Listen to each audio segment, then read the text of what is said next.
going on, people? Another one off the back of that YouTube video that I uploaded. If you haven't had a chance to watch it yet, head over to YouTube on the Journey to Happiness or Jamie Jenner. You'll find me on there, or go through the website. Another thing I was talking about was realities, and during the video I didn't explain it in a very good way.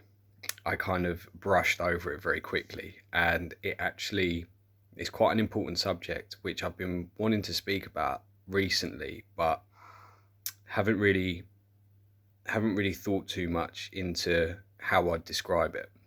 So I'm going to give it a go. So when I talk about being in a reality in my head rather than being in a reality in life, what we actually do as humans is we all have our own reality, which is individual to each person, right? So if you look at it in this sense, no one is ever going to know you the way that you know yourself.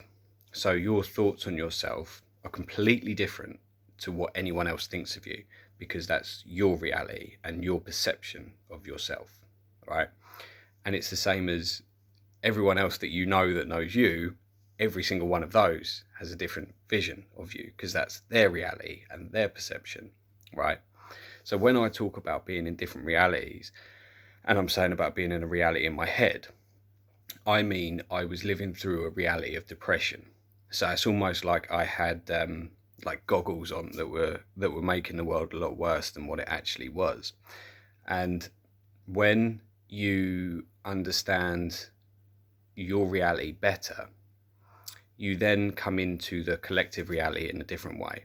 So you've got your own reality, and then you've got a collective reality. This is going to get confusing. So the collective reality is where each individual's reality come together. So when we're all, like, I don't know, out at the park or down a pub and we're all having a conversation or something, that's the collective reality, but it's from your individual reality that you bring that into play. Okay.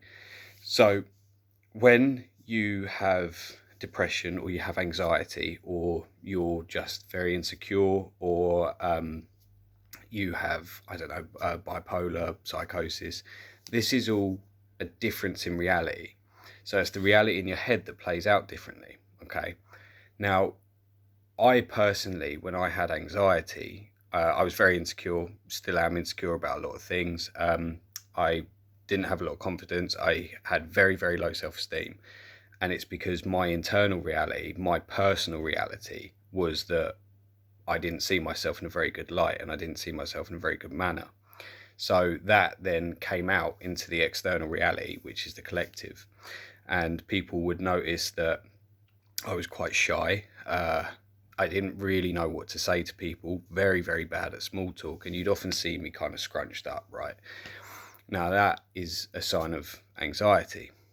So my internal reality ended up playing out in the external reality, which is what we all do to a certain extent. So what I found, and what I do with J2H and when I'm coaching with people, is one of the first things that we do is try and cultivate self-confidence, self-acceptance, and self-love. And the reasons that we do this is because when we see ourselves in a more positive light, we can then bring that into the collective reality. So people that have known me for a very long time would most likely see me differently now to they did in the past, because I bring myself to the party. I bring myself to the collective reality rather than the depression as a separate entity. The depression was coming into a collective reality, or the anxiety, or whatever, many, many different things was coming into collective. Whereas now you get Jay. So Jay is his own person, and Jay comes out as himself, right? And brings himself into the collective reality. So when you begin to cultivate that self-love, that self-acceptance, the kind of self-confidence, self-esteem, it all builds up to make you a person that's more comfortable in yourself. You then become far more comfortable in being who you are. And when you're more comfortable in who you are, you can then kind of change the rules to who you want to be. And you can start creating the reality that you want to live in. Okay, because the reality that you live in is based on your decisions. So when you become aware of your decision-making process, which I've spoken about in a previous video, that's how you then start playing out reality on your terms. Okay, so this is where you come into, for example, what you're eating, you know.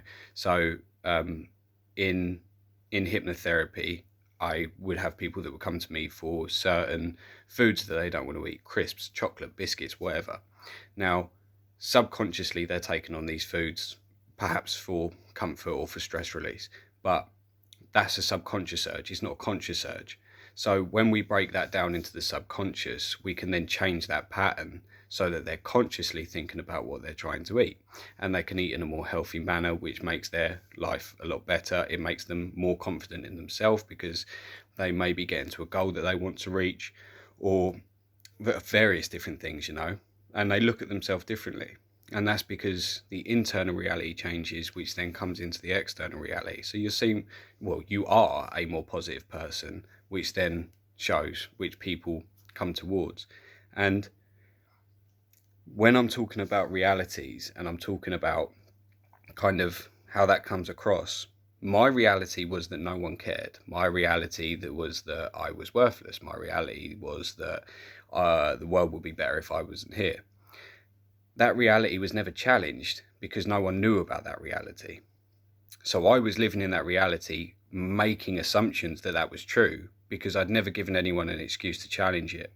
Whereas when I began to speak about it, as you'll see in the video, I now get a lot of people that text me to make sure I'm okay, which is strange because I actually do these therapies to make sure other people are okay. But a lot of people now text me after I upload a video or a picture or something like that, and they'll say, is everything okay? How's things? Like, how have you been? And all of these kinds of things, which is absolutely heartwarming. It really is. And it's like the Grinch grows his heart a couple of sizes, you know, and I love that. I really do. I really love that because now that's the reality where people show their care because I came out when I spoke about these things.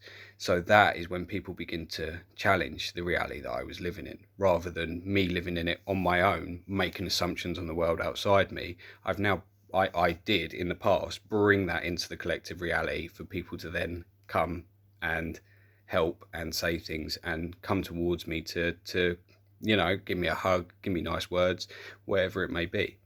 So when we do talk about these things, although it is very, very difficult to do, to talk to people about these things and to really open up, it completely changes the reality that you live in, you know. And when you do reach out to someone, whether it's in a professional manner, if you were to reach out to me in a professional manner and you wanted to do NLP, coaching, hypnosis, whatever, or if you were just to reach out to a family member, a friend, a partner, you would notice that the reality changes around you because that person would be more attentive to your needs. Okay? So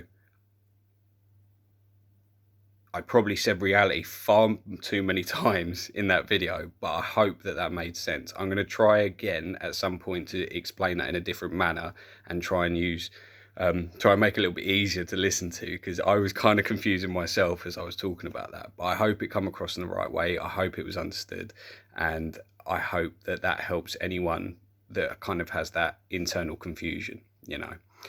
Again, love you all. Thank you for watching. Please check out the video if you've got time. It will explain a lot about what I'll be talking about over the next couple of days. All right, love you all.